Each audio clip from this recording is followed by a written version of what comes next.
అదే RTV app వార్తల్ని క్షణాల్లో చదివే అవకాశం ఉంటుంది. ఒక న్యూస్ పేపర్, ఒక టెలివిజన్ ఛానల్ మీ చేతుల్లో ఎప్పుడూ ఉంటాయి. Welcome to RTV. ప్రస్తుతం హైదరాబాద్ శివార్లో గండిపేటలో ఒక కాలనీలో 5వ అంతస్తులోకి దూసుకువచ్చిన బుల్లెట్ అని చెప్పొచ్చు.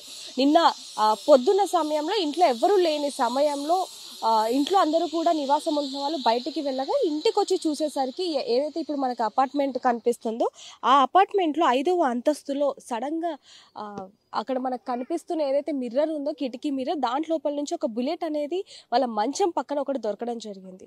అయితే అసలు ఎక్కడ ఇది ఏంటి అంటే అరక్ అడ్వత ఏదైతే ఈ అపార్ట్మెంట్ ఉందో ఈ అపార్ట్మెంట్లో ఒక సంవత్సరం నుంచి కూడా నివాసం ఉంటున్నారు. అయితే వాళ్ళు నిన్న పొద్దున్న పని మీద బయటికి వెళ్ళి వచ్చేసరికి కూడా ఇంట్లోకి కిటికీలో నుంచి దూసుకోవచ్చిన ఒక బుల్లెట్ని చూసి అవాక్కయ్యారని చెప్పాలి. మరి అది ఎక్కడి నుంచి వచ్చింది ఏంటి అనేది కూడా ఇక్కడ ఈ కాలనీ ప్రెసిడెంట్ ఎవరైతే ఉన్నారో ఒకసారి ఆయనతో మాట్లాడి పూర్తి వివరాలు ఒకసారి కనుక్కునే ప్రయత్నం చేద్దాం. సార్ నమస్తే అండి. సార్ ఇక్కడ చూసుకుంటే బుల్లెట్ అయితే ఇంట్లోకి దూసుకొచ్చింది కిటికీ లోపల నుంచి. మరి ఎప్పుడైనా ఇది జరిగిందా లేకపోతే అసలు ఏంటిది? ఇంతవరకు ఎప్పుడు జరగలేదు మేడం ఇట్లా. అయితే ఇదే ఫస్ట్ టైం మేము చూసింది కూడా. ఎందుకంటే నేను కూడా 9 సంవత్సరాల నుంచి ఇక్కడ ఉన్నాను.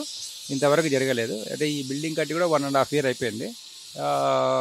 అది నిన్న మార్నింగ్ 8:15 ఆ ప్రాంతంలో జరిగింది. అయితే ఆ టైంలో అక్కడ మిలిటరీ వాళ్ళది కూడా కొద్దిగా ఫైరింగ్ రేంజ్ నిన్న ట్రైనింగ్ నడుస్తున్నట్టుంది. అంటే ఇక్కడ ఒక ఫైరింగ్ అకాడమీ ఉందండి చుట్టుపక్కల? ఉన్నది, మిలిటరీ వాళ్ళది ఉంది. అక్కడ TSPA అదే మన తెలంగాణ పోలీస్ వాళ్ళది కూడా ఉన్నది. అయితే మనకు తెలియదు అది అంటే వాళ్ళు మిలిటరీదా పోలీస్దా ఇంకా సమ్ అదర్ పర్సన్స్ అనేది. ఇమీడియట్గా మేము యాజ్ ఎ ప్రెసిడెంట్గా నాకు కూడా ఇన్ఫార్మ్ చేస్తే నేను కూడా వచ్చి ఇమీడియట్గా పోలీస్కి ఇన్ఫార్మ్ చేశాము. వాళ్ళు వచ్చి మొత్తం క్లూస్ అన్ని తీసుకొని పోయారు. బుల్లెట్ హెడ్ కూడా దొరికింది. అవన్నీ తీసుకొని వెళ్ళారు. ఇంకా వాళ్ళు దే ఆర్ ఇన్వెస్టిగేటింగ్. అంటే ఆ సమయంలో ఇంట్లో ఎవరు లేరనేది తెలుస్తుంది.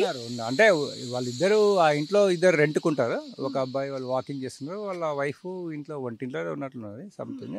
అది కాకపోతే చాలా హైట్లో పోయి అది క్రాస్లో వచ్చింది కాబట్టి అది ఎవరికి ఇంజూరీ కాలేదు. దట్ ఈస్ గ్రేట్ థింగ్ అనమాట. అంటే అది బుల్లెట్ ఇంట్లోకి రాగానే ఆ సౌండ్స్ విని వాళ్ళు వచ్చారంటారా? టప్ అని సౌండ్ వచ్చిందంట. ఎందుకంటే మాకు వాళ్ళు చెప్పడమే అనమాట. అది సౌండ్ వచ్చింది, అది బ్రేక్ అయింది. కాకపోతే ఆ బ్రేక్ అనేది సన్నగా అయింది. అది ఒక క్రాస్లో వచ్చి కింద పడిపోయిన తర్వాత. అంటే ఇప్పుడు మీరు ఎన్నేళ్ళ నుంచి ఇక్కడ ఉంటున్నారండి? నేను 9 years అయిపోయింది. 9 years. 9 years లో ఎప్పుడైనా ఇలాంటివి కాలేదు. ఇది ఫస్ట్ టైం మాకు.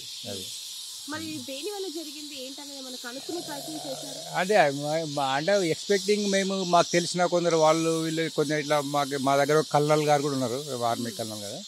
అది కూడా ఉన్నారు. ఇవన్నీ అట్లా చాలా ప్రికాషనరీ ఉంటాయి వాళ్ళవి కూడా. ఏదన్నా అంటే వాళ్ళది అయితే కూడా తెలియదు అనమాట. అట్లా ఏదన్నా ఇట్లా ఏదన్నా మిస్ ఫైర్ అట్లాంటివి ఏమన్నా, అంతేగాని వాంటెడ్లీ అట్లాంటివి అయితే కావు అని చెప్పారు. అట్లా అదే పోలీస్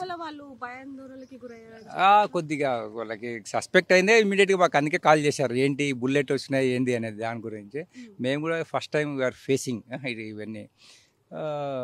ఇమీడియట్గా మేము ఇన్ఫార్మ్ టు పోలీస్ అండ్ ఇట్లాంటి చర్యలు ఇంకొకసారి ఇది కాకుండా కొద్దిగా కేర్ తీసుకోమని చెప్పాము.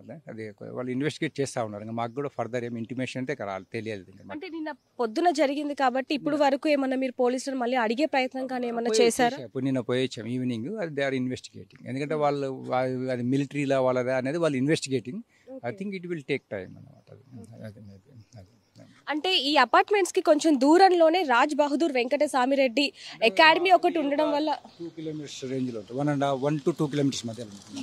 ఇది మిలిటరీ ఫైరింగ్ జోన్ కానీ 1 kilometer to 2 kilometers మధ్యలో military firing zone and AP police academy zones ఉన్నాయి అప్రాక్సిమేట్లీ.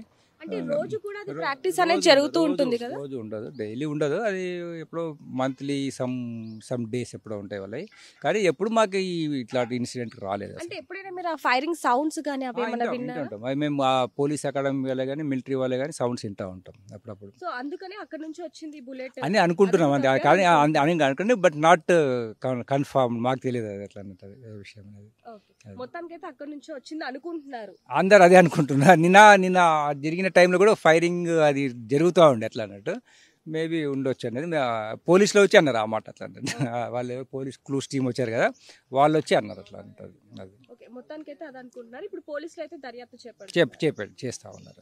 మేము కూడా వాళ్ళ కోరిక దానికోసమే చూస్తా ఉన్నాం. అది దానికోసం ఇక్కడ దగ్గరలోనే రాజ్ బహదూర్ వెంకటస్వామిరెడ్డి ఒక అకాడమీ ఉంది. మరి ఆ సమయంలోనే అక్కడ గన్ ఫైర్ ఏదైతే ఉందో అంటే ప్రాక్టీస్ చేస్తున్న క్రమంలో అది అదుపు తప్పి ఇటు వచ్చిందని చెప్పి ఇక్కడ వాళ్ళందరూ కూడా అనుకుంటున్నారు. ఏదైనప్పటికీ అది ఎందుకు వచ్చింది ఏంటనేది కూడా పోలీసులు కేసు నమోదు చేసుకొని దర్యాప్తు చేపడుతున్నారు. మరి ఎక్కడి నుంచి వచ్చింది ఏంటనేది కూడా పూర్తి వివరాలు తెలియాల్సి ఉన్నాయి. కెమెరామ్యాన్ వేణుతో రిపోర్టర్ దేవిక, హైదరాబాద్. మరిన్ని వీడియోస్ కోసం ఛానల్ ని సబ్స్క్రైబ్ చేయండి. లేటెస్ట్ అప్డేట్స్ కోసం వాట్సాప్ ఛానల్ ని ఫాలో చేయండి. అండ్ లింక్ డిస్క్రిప్షన్ లో ఉంది.